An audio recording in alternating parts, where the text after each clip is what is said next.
નમસ્કાર ખેડૂત મિત્રો, કિસાન સંઘ એટલે ખેડૂતો સાથેની અને ખેડૂતો માટેની આ ચેનલમાં આપ સર્વ ખેડૂત મિત્રોનું હાર્દિક સ્વાગત કરું છું।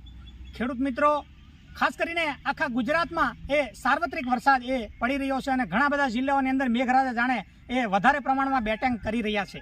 ત્યારે ખેડૂત મિત્રો કે ખાસ કરીને ગયા વર્ષ કરતાં આ વર્ષે એ મગફળીનું વાવેતર એ વધારે પ્રમાણમાં એ જોવા મળેલું છે।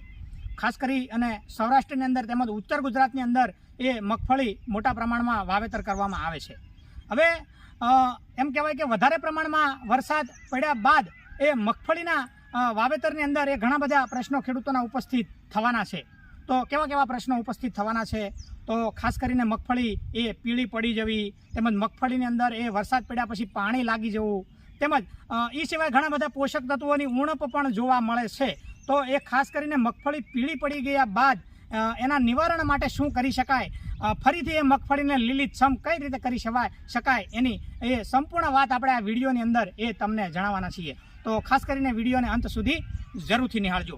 તો આગળ વાત કરીએ કે ખેડૂત મિત્રો, મગફળી પાકની અંદર એ ખાસ કરી અને 3 થી 4 એ મગફળી પીળી પડવાના કારણ હોય છે। તો કયા કારણ હોય છે તેની આપણે વાત કરીએ તો સૌથી પહેલું કારણ છે કે એ લોહ તત્વની ઉણપથી પીળી પડવી, એટલે કે આયનની ઉણપથી પીળી પડવી, જેને લોહ તત્વ અથવા તો આયન પણ કહી શકાય, જેને ફેરસ પણ કહી શકાય। તો એ આ લોહ તત્વની ઉણપથી પીળી પડવી। ત્યારબાદ એ સલ્ફરની ઉણપથી પીળી પડવી, એટલે કે ગંધકની, જેને આપણે ગંધક કહીએ છીએ, એ ગંધકની ઉણપથી મગફળી પીળી પડવી। તેમજ પાણી લાગી જવાના, વરસાદ લાગી જવાના કારણે તેમજ નાઇટ્રોજનની ઉણપથી પીળી પડવી। તો આ પણ એક કારણ કહી શકાય છે। ત્યારબાદ એ ખાસ કરીને નીચાણવાળું ખેતર હોય તો એના અંદર એ વરસાદી પાણી ભરાઈ જવાના લીધે પણ એ મગફળી પીળી પડી શકે।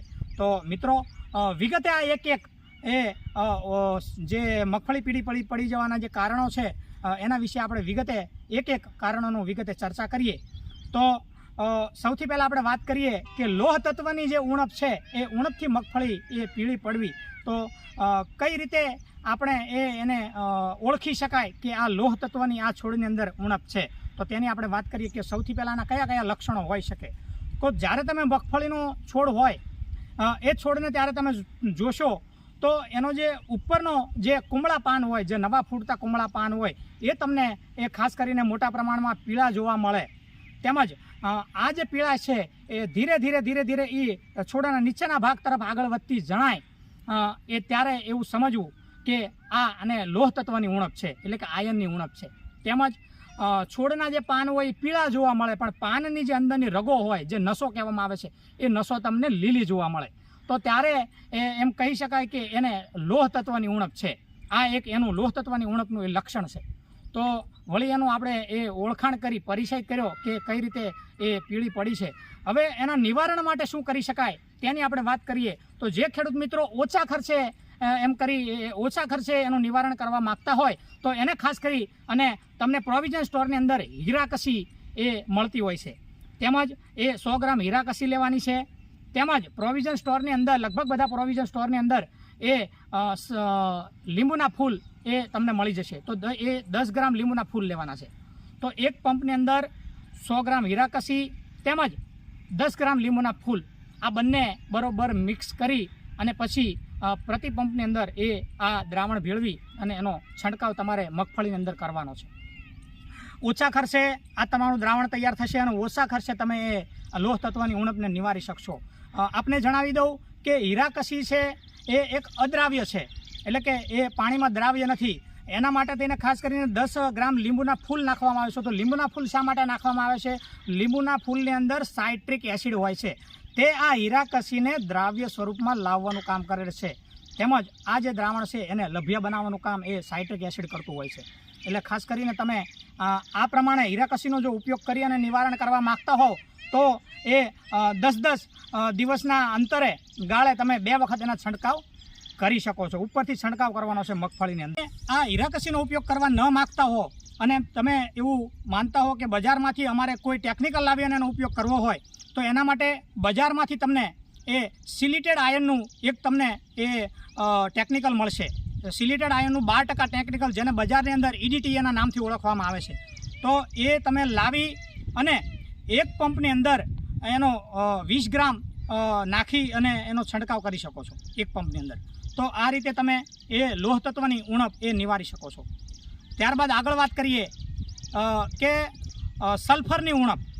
તો સલ્ફરની ઉણપ છે એના લક્ષણો કેવા હોય, કઈ રીતે છોડને ઓળખી શકાય કે આના અંદર સલ્ફરની ઉણપ છે. તો તમને જે મગફળીના જે પાક હોય એ છોડ હોય એ ખેતરની અંદર એ એકદમ છોડ છે એ ફિક્કો તમને જોવા મળે, એટલે કે કલર વગરનો એકદમ પીળો છોડ જોવા મળે, પણ સફેદ જેવો એ કલર વગરનો છોડ જ્યારે જોવા મળે અને સંપૂર્ણ આખો છોડ એ પીળો જોવા મળે. તેમજ જે એના પાન હોય એની જે કિનારીઓ હોય એ ખાસ કરીને બળતી જોવા મળે. તેમજ એ જે છોડ છે એ તમને એમ કરમાઈ ગયેલો એ મૂળ વગરનો જોવા મળે. ત્યારે સમજી લેવું કે આના અંદર એ સલ્ફરની ઉણપ છે. તો આ સલ્ફરની ઉણપ છે એનો પરિચય કર્યા બાદ, એની ઓળખાણ કર્યા બાદ એના અંદર એનો નિવારણ કઈ રીતે કરી શકાય તેની આગળ વાત કરીએ. તો જે ખેડૂત મિત્રોએ સલ્ફર એટલે કે ગંધક જો પાયામાં આપેલું હશે તેને, તેમજ સિંગલ સુપર ફોસ્ફેટ જો પાયામાં તમે આપેલું હશે તો આ ઉણપ ખાસ કરી અને એવા ખેડૂતોના ખેતરમાં જોવા નહીં મળે. પણ આ પૈકી જો કોઈ પણ તમે વાપરેલું ના હોય તો ખાસ કરીને એવા ખેડૂતોના ખેતરની અંદર એ આ સલ્ફરની ઉણપ જોવા મળશે. તો ખાસ કરીને પૂરતી ખાતર તરીકે એ તમે જેને એમોનિયમ સલ્ફેટ કહેવામાં આવે છે, એમોનિયમ સલ્ફેટ પ્રતિ વીઘામાં 20 કિલો નાખી અને એ તમે આ નિવારણ કરી શકો છો સલ્ફરની ઉણપનું. તેમજ આ એમોનિયમ સલ્ફેટ એટલે મોરસ્યું જેને કહેવામાં આવે છે, આપણે મોરસિયાના નામથી ખાસ કરીને સૌરાષ્ટ્રની અંદર એ ઓળખવામાં આવે છે. એટલે મોરસિયાનો વીઘે 20 કિલો એ પ્રતિ વીઘાની અંદર ઉપયોગ કરી અને તમે એ નિવારણ કરી શકો છો. ત્યારબાદ બજારમાંથી એ ઘણા બધા એવા ગ્રેડ મળતા હોય છે, તેનો જો તમે ઉપયોગ કરવા માગતા હો તો ખાસ કરી અને ફેરસ મેગ્નેશિયમ સલ્ફેટ એવું એક બજારની અંદરથી તમને ગ્રેડ મળશે. તો એ ગ્રેડનો પણ તમે એ આની અંદર ઉપયોગ કરી શકો છો. એક પંપની અંદર એ 100 ગ્રામ લેખે એનો ઉપયોગ કરી અને તમે ઉપરથી એ છંટકાવ કરી શકો છો. ખાસ આપણને જણાવી દઉં કે જ્યારે આ ફેરસ મેગ્નેશિયમ સલ્ફેટ એ ગ્રેડનો તમે જ્યારે ઉપયોગ કરતા હો એ સલ્ફરની ઉણપ નિવારવા માટે થઈને, તો ત્યારે તમારે એના અંદર કોઈ પણ પ્રકારની જંતુનાશક દવા કે ફૂગનાશક દવાનો અંદર ઉપયોગ કરવાનો નથી. આની ભેગી કોઈ પણ પ્રકારની દવા તમારે ભેળવવાની નથી. ફક્ત એ અલગથી આ ગ્રેડનો ઉપયોગ કરી અને તમે એ સલ્ફરની ઉણપ એ નિવારી શકો છો. ત્યારબાદ એ નાઇટ્રોજનની ઉણપ એ કોઈ પાકની અંદર જોવા મળે, તેમજ એને વરસાદ લાગી જવો તો એના લક્ષણો કેવા હોય તેની આગળ આપણે વાત કરીએ. તો ખાસ કરી અને તમને આગળ વાત કરીએ એમ કે જો લોહ તત્વની ઉણપ હોય તો છોડ ઉપરથી એ પીળો પડતો પડતો નીચેના તરફ જાય, પણ એ નાઇટ્રોજનની અંદર એનાથી સાવ ઉલટું છે. એટલે કે આખો જે મગફળીનો છોડ હોય એ નીચેથી પીળો પડતો પડતો ઉપરના ભાગ બાજુ જાય, એટલે એના અંદર નાઇટ્રોજનની ઉણપ છે એવું એ કહી શકાય.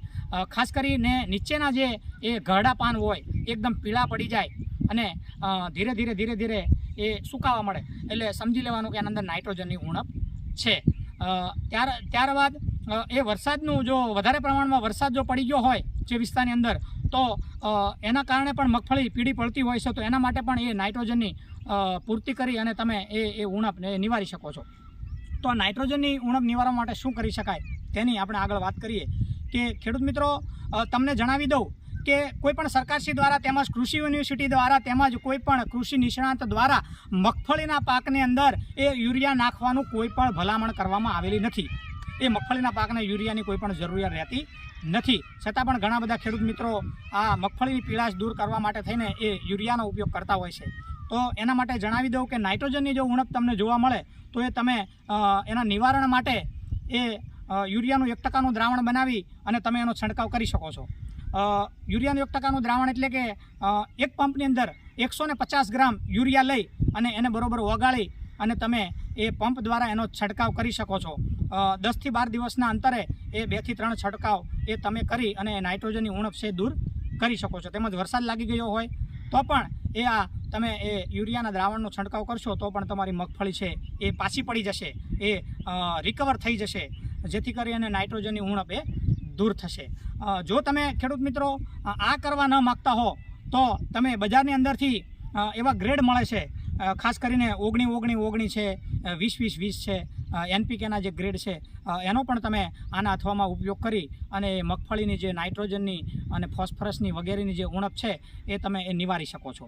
તો ખેડૂત મિત્રો આ વાત થઈ આપણે એ ખાસ કરીને લોહ તત્વની ઉણપની તેમજ સલ્ફરની ઉણપની અને નાઇટ્રોજનની ઉણપની. હવે બીજું કે જે વિસ્તારની અંદર ખાસ કરીને વધારે પ્રમાણમાં એ વરસાદ જરૂરિયાત કરતો વધારે પ્રમાણમાં જે વરસાદ પડ્યો છે એવા વિસ્તારની અંદર ખેડૂતોના ઘણી વખત ખેતર સમતલ હોતા નથી, ઘણી વખત ખેતરો એ નીચાણવાળા હોય છે અથવા તો ખેતર સમતલ હોય તો એનો જે નીચેનો ભાગ હોય છે એ થોડો ઢાળવાળો હોય છે. તો કોઈ પણ એક જગ્યાએ અથવા તો વચ્ચેના ભાગમાં જે જગ્યાએ નીચાણવાળો ભાગ છે ત્યાં પાણી ભરાઈ રહેતું હોય છે. તો આ પાણીનો ખાસ કરીને ખેડૂત મિત્રો જો તમે યોગ્ય નિકાલ ન કરો, યોગ્ય વ્યવસ્થા ન કરો તો પણ તમારી મગફળી એ ધીરે ધીરે પીળી પડી જાય છે, તેમજ એના મૂળ કોવાય જેવા કે વગેરે એ પ્રશ્નો એના અંદર ઉપસ્થિત થતા હોય છે. તો આના નિવારણ માટે એક જ રસ્તો છે કે તમે એ પાણી નિકાલ માટેનું એ યોગ્ય વ્યવસ્થા એ કરો, જેથી કરીને તમારા ખેતરની અંદર પાણી ન ભરાય અને આવી એ મગફળીની જે પીળાશ છે એ આવતી અટકાવી શકાય છે.